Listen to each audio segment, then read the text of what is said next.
yourselves, guys. All right, you guys are still with me. I love y'all. Let's do a little get to know me exercise, gang. My mom, she named me Aaron for a very, very special reason.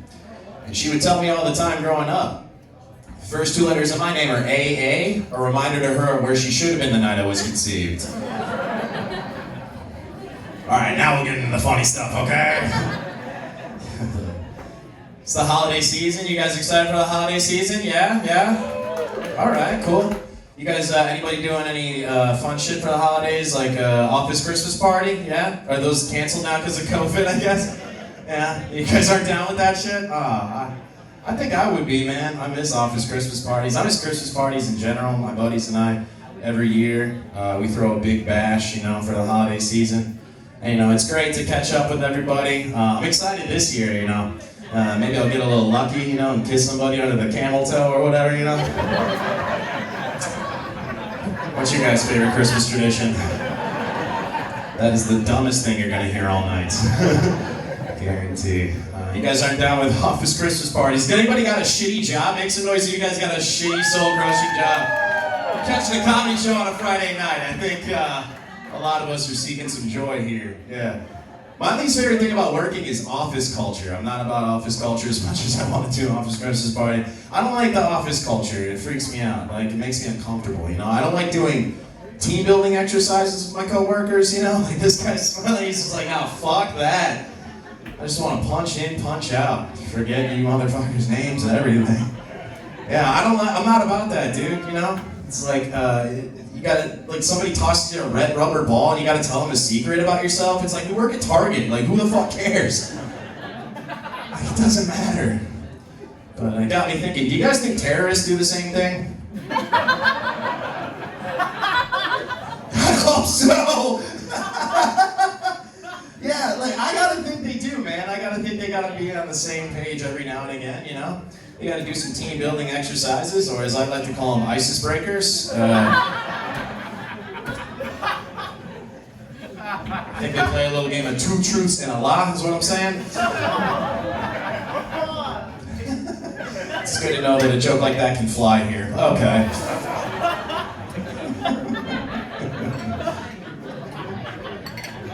I'm trying to take better care of myself, guys. I'm gonna turn 30 sooner rather than later, you know, and the pandemic kind of freaked me out. You know, I haven't been taking care of myself for this, like, entire decade of my life, so I'm like, I gotta do some backtracking, I think, you know?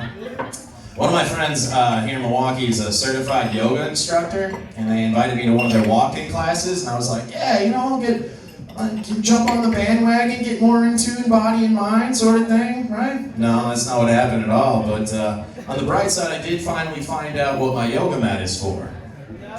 Spoiler alert, it's for yoga. I thought it was an ironic name, I guess. I guess I bought mine I was using mine all wrong, you know, for an entire, like, 6-year period. I'm a little embarrassed to admit this to you guys, but I found out at the age of 29, you're not supposed to use a yoga mat to get way too stoned and reenact scenes from Aladdin. Like, that's not the primary function for that device, man. And when I say that, I mean I smoke way too much Afghan Kush and then tiptoe around my apartment and get freaked out by all my lamps. You guys know what I'm talking about, right? Start yelling at my cat, like, not to touch anything. I'm like, I don't know, man, how's my shit? I'm gonna come alive and try to fucking eat us or something. I think that makes me a rookie in the yoga game, right? Yeah, my friends stopped me on the way out. They're like, oh, that was pretty good for your first time. I'm like, I'm a little embarrassed. And they're like, hey, don't be embarrassed. You know, everybody's bad their first time. Hey, I know I was, but, you know, keep coming out. Don't get discouraged. Keep practicing. And who knows, maybe in 6 months you can be just like me. You can be a certified yogi. I was like, no offense, friend, but you're more like a Paddington, okay? Like, maybe a Berenstain on your best day, you know, like when you really bring it, you know? But I feel like honesty is really important. I worked really hard on that joke, you guys. You guys would be shocked and sad to know how much fucking brain power went into that one. I love telling that joke too. It's kind of like audience research for me. I get to find out who amongst you guys was read books as a child, so I can have some fun up here too. Oh, God. So, I'm in therapy, if you guys can't tell by everything about me. Therapy's good, man. I like it a lot, you know. You get to learn things about yourself, you know, unpack certain things, you know, have like emotional breakthroughs. But for me, it's been difficult lately because my dad and my therapist have the same first name. Like, that just kind of stunts growth, you know? My therapist is trying to get me more in touch with my feelings, and my dad is the reason why I'm so emotionally stunted, you know? So I'm just kind of constantly at a stalemate with myself. It's cool though, we spend most of the sessions complaining and talking shit about my mom, so it's exactly like hanging out with my dad, actually. It's the same vibe. I'm working really hard though, hoping my shrink dad promised me after my next breakthrough he'd take me fishing, so. I do therapy. I also take mental health medication. I take what are called SSRIs. If you guys don't know what that stands for, it stands for semen subtracting rage increasers. And they're working. You know, but I'm not really sad about it, so they're really working. You know what I'm saying, dude? If you're a bummed out, two-pump chump, then you gotta talk to your doctor about Wellbutrin today, son. That's my medical endorsement for the night. They're paying me $15 for that joke, so. Appreciate you guys take that one. I was watching one of my favorite movies. Well, it used to be one of my favorite movies. You guys like the movie Fight Club? We got a Fight Club crowd in the house. A couple of people, right? It's called classic movie, you know, kind of stands the test of time. I watched the movie when I was like 16, 17, when I was in high school. I was like a young, angsty kid, you know, so a movie like that got me real pumped up, got me real jazzed up, like motivated. You know, but I watched that movie like recently at the age of 29, and I kind of realized that Fight Club is just a bunch of incels that got together before they had Reddit as a thing, you know? You know what I'm saying? I felt a lot of you guys pull back on me on that one. It's like they had Tyler Durden as their leader before they had Ben Shapiro, you know what I mean? Like, that's what I'm saying. Like, if Ben Shapiro was running Fight Club, they never get anything done, man, you know? Like, they wouldn't fight, they wouldn't do any vandalism, they wouldn't try to topple the man or anything like that. They just argue all the time, you know? They just argue about the rules. They'd be like, the first rule of Fight Club cannot be the second rule of Fight Club. That is redundant. By definition, if you have two sequential rules, they cannot be the same rule. It's like, okay, dude.